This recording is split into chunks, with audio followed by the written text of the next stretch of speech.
All right. Good morning, everyone. It is a pleasure to be here with you all. Good news, bad news. Good news is it's beautiful outside, and it's just the perfect setup on this beautiful Purple Friday to set up a Ravens win on Sunday. Just you can feel the good energy and good juju coming. The bad news is I walked downstairs when I was taking the kids to school, and my 9-year-old daughter had red shoes on, to which I asked, "Why are you wearing red shoes on Purple Friday?" And she said, "Well, I just feel bad for the Chiefs." And what she actually meant is that she has officially been swayed by Tay-Tay, and she just didn't want to tell me that she has now become a Chiefs fan. So we have a little bit of dissension in the Ferguson household. Feel very confident where this will land, though. Look, it has been a busy week. We are definitely in the midst of it. Things are moving forward. We've passed our first bills out of the Senate, and I am so pleased today to be joined by our Chair of Executive Nominations, of which we will have executive nominations kicking off this upcoming Monday at 5 o'clock, and our Chair of Education, Energy, and the Environment, tackling some of the most complex and complicated issues, not just this year, but for the next decade. And there are no better leaders to join me here today on this Friday to kind of talk about the work ahead. Just want to highlight a few pieces of information and some of the things that came out this week. We received the budget last week, and this has been a week of really diving into the details of the BRFA, the capital budget, and the budget itself. Continue to believe that largely this was a well thought through budget. There are some cuts that people are concerned about, but we have to live within our means. And so, we are going to continue to balance. We'll have adjustments here and there, but appreciate the ongoing work with the administration as we navigate through this budget. We also, next week, we'll have our budget and chair tax, our chair of budget and tax, as well as our chair of finance, who will join us to talk about some of the issues there. And then, as I mentioned on Tuesday, next week, we are hoping to do a joint press conference on the juvenile justice package of bills that we've been working on for the last several months, and believe we're almost fully at agreement between the chambers on some of the highlight issues. And so we'll hope to have that early next week. At the end of the day, what we know is this is going to be about accountability for the whole system, for the young people who certainly need more supports to divert, or accountability for breaking the law, but also within the system to make sure that we're getting the right services at the right time so that kids are actually changing their behavior. I want to thank those of you who were able to make it on Wednesday, a big package on consumer protection, data privacy, what's happening with Ticketmaster. And, on the way in, I was just hearing about a number of the scams that are happening with the Ravens tickets, which, I've seen some that are up for $20,000 tickets, and it's unclear whether or not there are actually tickets behind it. These are the exact type of things we're hoping to address with this piece of legislation.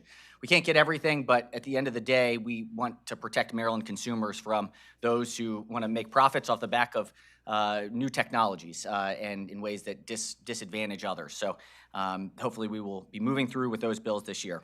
Last thing I want to mention is an important bill that there'll be more to come on Monday, which we'll be doing I'll be joining the governor in the 46th district to talk about the Enough Act.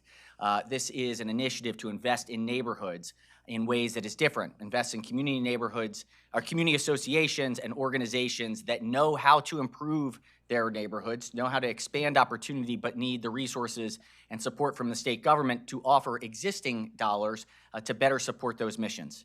And so I'm excited about this process. There's a number of different examples from purpose-built communities down in East Lake Atlanta or the Harlem Children's Zone, where we've seen if you have a concentrated effort to attack childhood poverty with wraparound services and a real approach that invests in people, you can make a big difference, and it's objectively the case. And so I look forward to joining the governor on Monday for that important announcement about that piece of legislation. And with that, I will hand it over to our Chair of Education, Energy, and the Environment, Brian Feldman. Okay. Thank you, Mr. President. Let me just start by saying, I'm a born and raised Pittsburgh boy, grew up a Steeler fan, but yet I'm drinking the Kool-Aid here. I'm all in to send a Maryland team to the Super Bowl, so go Ravens. I'll wear a purple tie on Monday to reflect that. And I'm also mentioned that it was our committee that did pass the first bills out of the Senate this week. So just big picture, I'll lay out some things that we've been working on. Building off, we did have a strong 2023 session in the energy space, and so we've done a lot of briefings early on in these first couple of weeks with a focus, I think, to a large extent on some of the energy issues, specifically grid capacity, grid reliability, To the extent that we're going big on electric vehicles, electrifying homes, buildings, talking about data centers and the like. The issue of grid capacity and grid reliability is a big topic. We had a briefing there. We've had Secretary McElwain in, not just once, but twice in front of our committee. Yesterday was a joint briefing with the Environment and Transportation. 2 days ago was about the climate pollution reduction plan. So we had to spend a lot of time about that subject, her plan for getting to the greenhouse gas reduction goals that we've laid out in 2022 and the climate with that particular piece of legislation. We had Director Pinsky, former senator in the committee, talking about where we are on renewable energy, particularly solar, and that we're not necessarily where we need to be to meet some of our renewable energy goals. Again, specifically a lot on the solar side of things, because there continues to be a tension here between our very ambitious renewable energy goals, electrifying everything that I said in terms of transportation fleet and reliability and grid capacity. And then we are a committee that has broad jurisdiction in other subject areas. We had a briefing in the past week or so on the blueprint, and we had Acting Superintendent Wright in, Ike Leggett, the chair of the implementation board, talking about the blueprint, some of the pushback from the locals. We heard from local school superintendents, and we had a very interesting briefing on AI, artificial intelligence, and Senator Hester from our committee has been a point person chairing a joint committee on that topic, and it was a very interesting presentation on all the various myriad of issues involving AI. As for bills, we've had a lot of we have about 150 bills right now already in the committee, 37 or 38 departmental bills, so there's been a lot of those bills coming from a wide range of the departments. As far as non-department bills, we actually had a pretty busy week on a whole range of topics, higher ed, housing, and the like. A couple of bills I'll highlight because we were here until about 7 o'clock last night. We had a couple of high-profile bills actually yesterday, and I'll tell you, and then maybe I'll mention one third bill, Senate Bill 1 dealing with retail energy suppliers. That was heard yesterday, and it would make some modifications to how since 1999, we deregulated. The theory at that time was we want more competition in the energy space, electricity consumption. And so this would make some changes to how that industry works and how it works in our state. There was a lot of testimony on both sides. We also had a bill from Karen Lewis Young dealing with clean energy and the renewable portfolio standard, which puts in play the fundamental question of what do we consider clean energy for RPS purposes? And so that was heard also yesterday, a lot of testimony on both sides of that one again. And then one other issue earlier in the week dealing with again, a Senator Augustine bill, Senate Bill 5, dealing with how do we respond, and this is a national issue, to the Supreme Court case last summer about affirmative action, which essentially got rid of affirmative action. How will that impact how we do admissions in this state? So that's SB 5. There was a lot of testimony there. Some hot button issues this past week. Just looking ahead maybe to next week, we have a lot of bills, a lot of department bills. I'll highlight one or two bills we will have in the committee on Tuesday. The conversation in a piece of legislation from Senator Kagan, and there's a House cross-file about how do we fill legislative vacancies.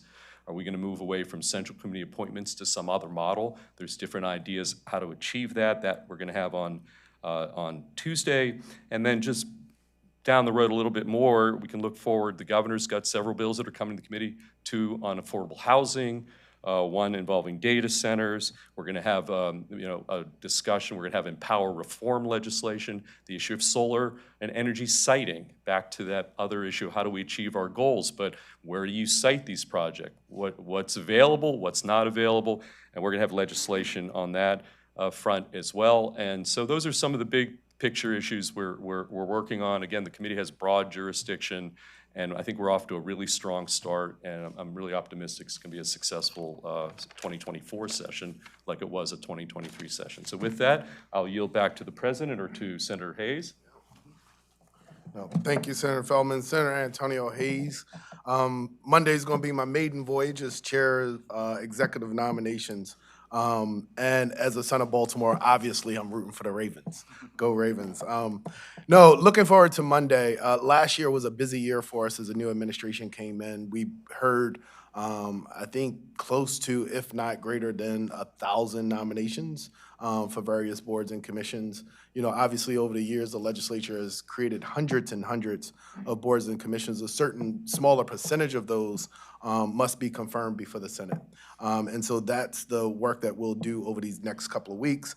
In the interim, since we last adjourned last session, there was about 157 nominees submitted. We're going to start with hearing some of them this week.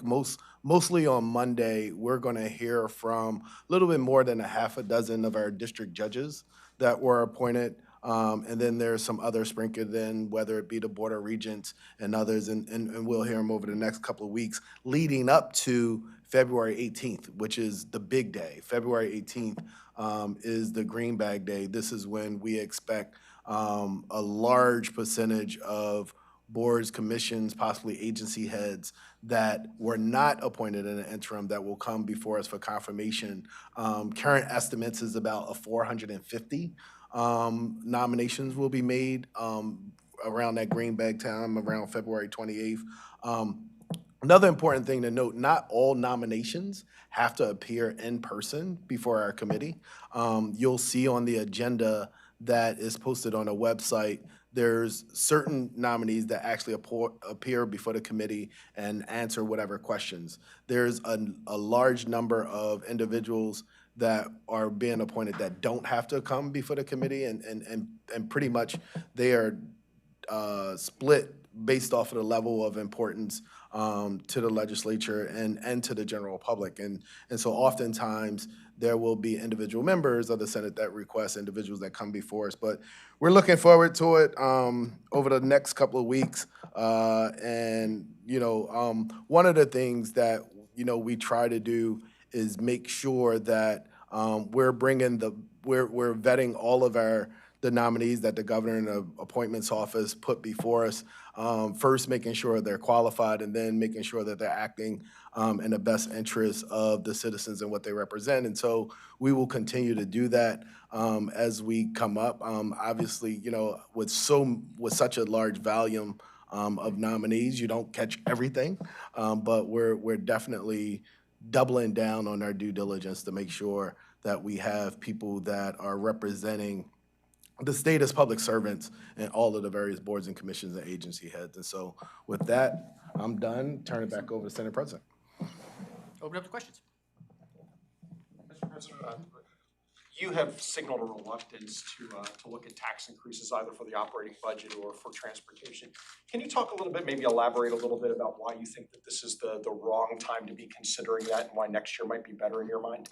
You know, look, a couple of reasons. First and foremost, I would say it's not an absolutely no to any revenue whatsoever. We've talked about the trauma system, which is is facing a deficit because of the special funds not meeting the demands of the trauma system overall. And so there are going to be some specific areas where there might be some special fund fees that are applied for specific purposes. But when we think about a whole-scale reform of revenues, this isn't the year for a variety of reasons. I think first and foremost, Marylanders are feeling the pinch of inflation. This is the period where we have to normalize again. We have to get to a place of really making tough decisions about prioritizing what programs matter the most, and that they're as effective as possible. That's an important part of the budgeting process. It's not just where the money goes, but how are you using the money to make sure that we are delivering the full promise of what we can and should. And then third, to do this the right way that's efficient and fair and that we are prioritized in a way that meets Marylanders' needs, we need to really think about how to approach it and what we will fund in the case that there are revenues in the future.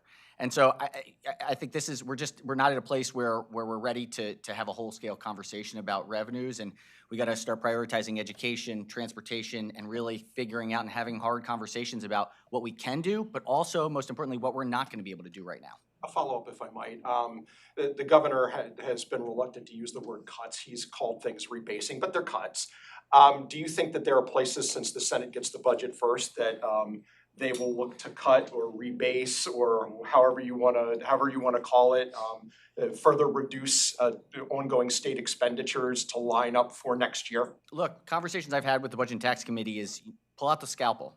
This is a time to really focus in and find places where there are adjustments that are possible, that we are normalizing again. This is one of the most important roles that the legislature has is to make sure that public dollars are going to the most important and effective places. And so this is, you will likely see additional cuts to programs, and you will see places where there might be a little bit of additions, where we think maybe the governor in some places cut a little bit too far. But I think overall, you know, to budget leaders, the message has been, you know, cut where needed. Along the same lines of that, looking through the budget, there has been some proposed cuts to parole and probation. Are you concerned about that and the impact that could have on public safety as a whole? You know, look, parole and probation obviously has had a number of vacancies. And so I think there is a very honest question that has to happen, and not just parole and probation, but across the board, where there have been multiple years of 14, 15% vacancy rates. If you reduce the number of vacancies, that's going to lead to what appears to be a cut because it's less positions filled.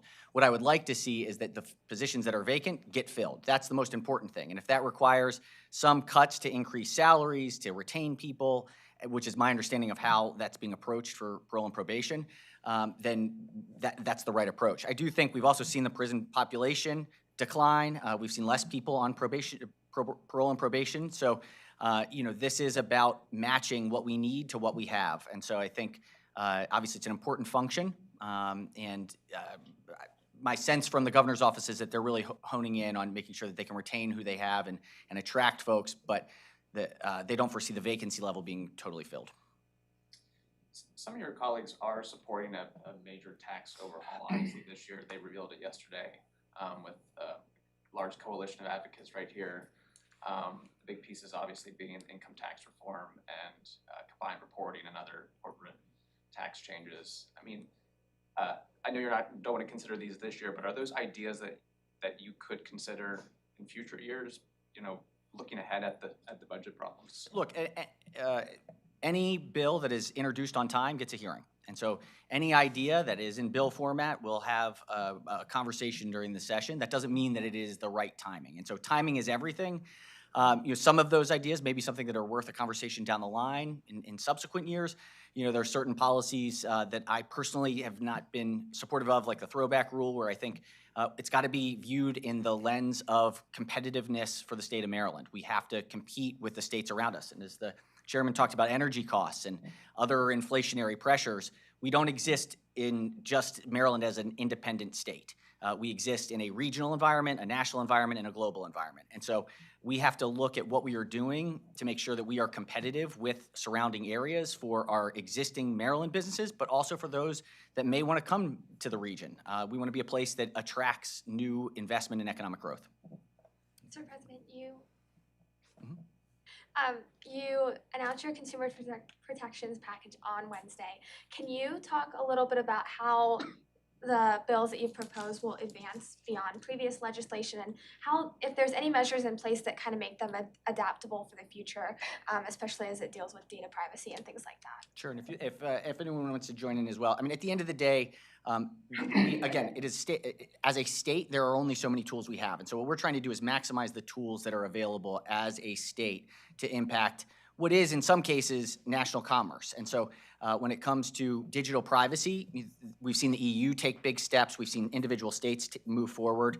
If there's any additional comments on the privacy front, we are trying to make sure that the state regulators have all the tools that we can possibly give them to protect Maryland consumers, and do it in a fair and balanced way that really balances the interests between competition and capitalism and protecting consumers. Do you want anything on this retail front? Or? I mean, this is really a finance committee. My former committee, and I actually had bills, you know, dealing with biometric privacy. I know we have some legislation again this year from Senator Guile. And look, once, you know, particularly some of the data, once it's out, particularly biometric information, that'll be Senator Hazel weigh in on that. That's out forever. That's not like losing a credit card or you can get a new Social Security card or whatever. That's out for the rest of your life. And so we're entering an era, quite candidly, that's scary. And when you don't know where your information is it being sold to third parties without your consent. And so I think we have an obligation to Marylanders to you know, have some very strong legislation, at least in this state, But, you know, as the Senate President mentioned, we're not on an island here. Other states are contemplating similar legislation. We don't want to be completely out of whack. But this is really important topic. And again, when I was on the Finance Committee, I had bills in this very space. Well said. No.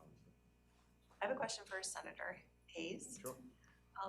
It's my understanding that you have 2 spots on the State Board of Elections to fill, Republican spots, Republican members. In light of the charges against Carlos Ayala and his resignation, will there be any changes made to the process? I think so.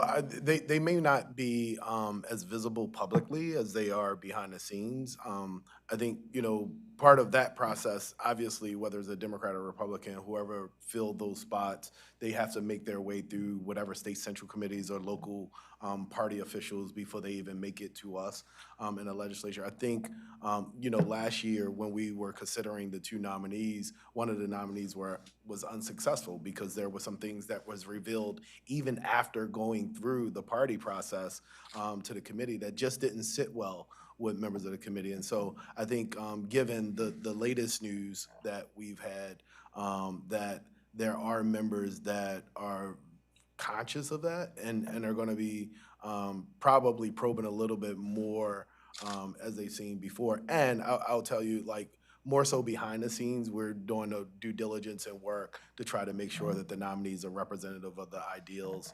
and non-biases as public officials serving in our state. Senator Hayes, should one of those changes to the process mean that anyone who comes and testifies before the committee is put under oath? My understanding is right now it's just members of the judiciary or nominees for the judicial system. Should everyone be placed under oath to give the committee a little bit more teeth and ensure that people are answering those questions honestly?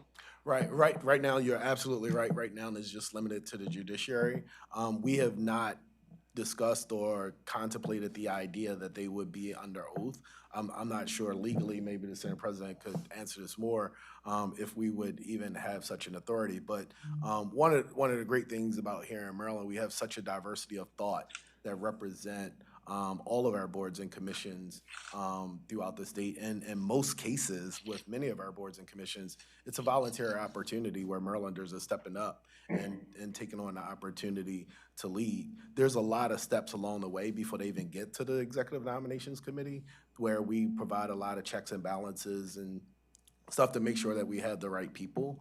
But right now, we have not contemplated that thought of going beyond the district judges that we'll have on Monday on whether or not they should swear on the oath. Chair Feldman, can you speak to the impact that Orsted restructuring its Skipjack 1 and 2 projects might have on the state's energy? Yeah, well, first of all, I don't think it's, if you followed the year, Orsted, whether it's New Jersey, New York, even overseas, Orsted's finances have been a bit precarious to begin with. I mean, if you actually follow their stock, I think at one point, and I was watching it, I think they were down 61%.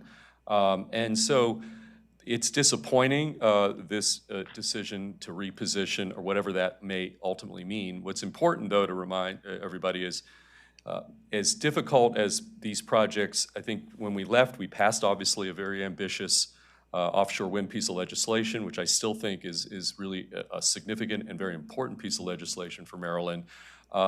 Other wind developers, let's specifically U.S. Wind, is completely moving forward. Orsted cited a lot to the fact that between supply chains, interest rate environment, and the like, it impact their economic model for these projects. U.S. Wind, and I had a conversation with the CEO of U.S. Wind, they're moving forward robustly, which means that you can't lump it all together. So I think what we put in place with the legislation in 2023, I think will still be important to attract offshore wind to this state, U.S. Wind and others. They're still moving forward with the federal approval process.